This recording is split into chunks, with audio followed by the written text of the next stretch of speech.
Right news in details. AP deputy CM Pawan Kalyan May Day నాడు శ్రమికులతో కలిసి ముఖాముఖి కానున్నారు. ఇక మంగళగిరిలోని సీకే కన్వెన్షన్లో గ్రామీణ ఉపాధి హామీ పథకంలో శ్రమికులతో పవన్ మాట్లాడనున్నారు. నేరుగా వారి కష్టాలను తెలుసుకోనున్నారు. ఇప్పటికే డిప్యూటీ సీఎం పవన్ కళ్యాణ్ పంచాయతీరాజ్ శాఖలో పెను మార్పులు తీసుకొచ్చారు. విజయవాడ రాజ్ కుమార్.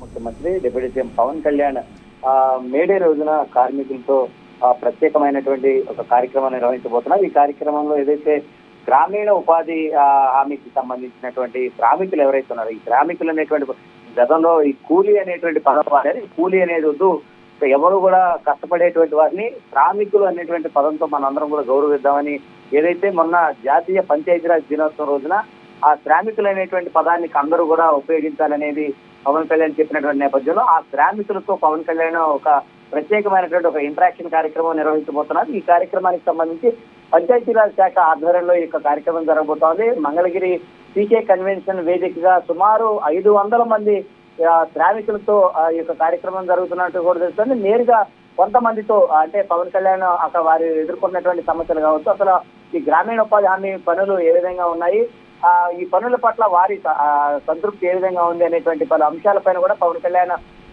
వారితో మాట్లాడబోతున్నారు. వారికి సంబంధించినటువంటి ప్రతి అంశాన్ని కూడా పవన్ కళ్యాణ్ చర్చించబోతున్నారు. అంటే ముఖ్యంగా కూడా చూసుకున్నట్టే ఏదైతే పంచాయతీరాజ్ శాఖ మంత్రిగా కూడా ఆయన బాధ్యతలు తీసుకున్న తర్వాత చాలా కీలకమైనటువంటి మార్పులు తీసుకొచ్చి పంచాయతీల అభివృద్ధికి పవన్ కళ్యాణ్ తోడ్పడినందుతో పాటు వారికి సంబంధించినటువంటి నిధులు కేటాయింపుతో అనేక విధంగా జరుగుతున్నాయి. కాబట్టి అసలు పంచాయతీ వ్యవస్థలో ఏ విధమైనటువంటి మార్పులు ఉండబోతున్నాయి అనే దానిపైన కూడా పవన్ కళ్యాణ్ అటు శ్రామికులందరితో కూడా మాట్లాడి వారి దగ్గర నుంచి కొంత ఫీడ్బ్యాక్ తీసుకునేటువంటి అవకాశం కనపడుతుంది. ఈ కార్యక్రమానికి సంబంధించి పంచాయతీరాజ్ శాఖ ఇప్పటికే పూర్తిగా కూడా సన్నద్ధమైంది. ఆ కార్యక్రమాన్ని పెద్ద ఎత్తున నిర్వహించడానికి కూడా సిద్ధమయ్యారని చెప్పుకోవచ్చు. సాయిరామ్.